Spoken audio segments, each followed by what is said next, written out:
Değerli izleyenler, yeni saate başlarken hemen deprem bölgesine, afet bölgesine gidelim. Oradan canlı bağlantılarımızı gerçekleştirelim. Son durumu canlı canlı ekranlarınıza getirelim. Şimdi Kahramanmaraş'ta arkadaşımız Yalın var.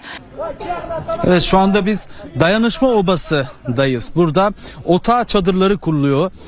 Burada Kırgızlar, Kazaklar ve Dünya Etnospor Konfederasyonu tarafından Kahramanmaraş Millet Bahçesi'nde şu anda oba kuruluyor. İşte bu bizim Türklerin kullandığı çadırlar, otağı deniyor bunlara ve şu anda da burada kurulum işlemleri başladı. Kırgızlar 120 tane bu alana kuracaklar. Kazaklar Millet Bahçesi'nin içerisine kuracak. Dünya Etnospor Konfederasyonu'nda yine bu alanlarda 60 çadırla bu noktada otağı kurulumu yapacaklar. İçeride tabii bunların özellikleri var bu çadırların. Kıl çadır da deniyor. Kıl çadır deniyor. Çünkü bu üstleri işte göründüğü gibi keçeden yapılıyor ve boyutları da 5 ile 6 metre arasında değişiyor. Bir de han çadırları gelecek bunların yanına. Onlar da 16 metre olacaklar ve içlerinde bazı etkinlikler yapılacak. Depremzede çocuklar için işte tiyatro, müzik, çizgi film gösterimi gibi etkinlikler de yapılacak o han çadırların içerisinde.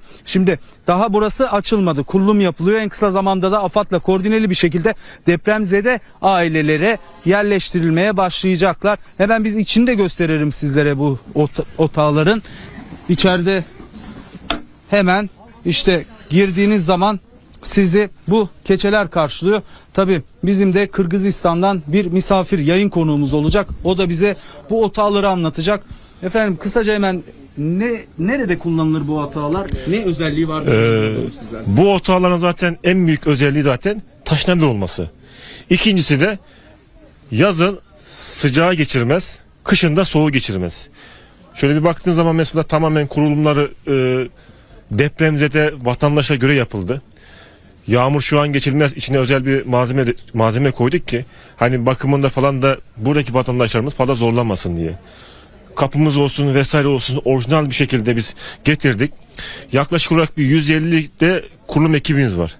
Tamamen yani buradaki Kırgızistan'dan mı geldi? Kırgızistan'dan gelen vatandaşlarımız var. Özellikle mesela Van Ulupamir köyünden ciddi bir katılım var. Van Ulupamir'e sadece yani 100'e yakın vatandaşımız geldi. Sağ olsunlar buradan da. Bir de biz tabii motifleri görüyoruz ama bunların üstüne sanırım bir ekstra destek için de bir yün malzeme getirilecek mi? Öyle. Tabii burası zaten komple şu an bitmemiş halini görüyorsunuz. Bitmiş hali komple halılar olsun, geleneksel eşyalarımız olsun.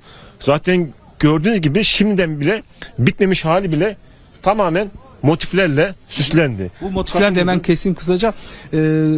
Motifler de sizlere özel motifler. Motifler de bize özel. Mesela şu kapımızı gördünüz mü bilmiyorum. Dikkat çekerse. Bu şekilde. Kapımız bile motifli. Giriş. Mesela bu kapımızın mesela küçük olmasının da sebebi nedir? Demin size gösterdiğim gibi şöyle girdiğimiz zaman kafamızı eğiyoruz. Bunun da bir ayrı bir anlamı var. Nedir? Kapıdan giren kral dahi olsa ev sahibine saygı gösterecek. Eğilerek geliyor. Evet. Tamamen geleneksel motiflerle yapılmış, geleneksel şekilde yapılmış bu otağların içindeyiz. Bu tarafı Kırgızistan tarafından yapıldı. Diğer tarafta dediğim gibi Kazakistan var. Aynı zamanda da Dünya Etnospor Konfederasyonu da bu noktada organizasyonu yapıyor. En kısa zamanda da AFAD'la koordineli bir şekilde depremzede aileler bu otağların içine yerleştirilecek diyelim ve sözü tekrar sizlere bırakalım.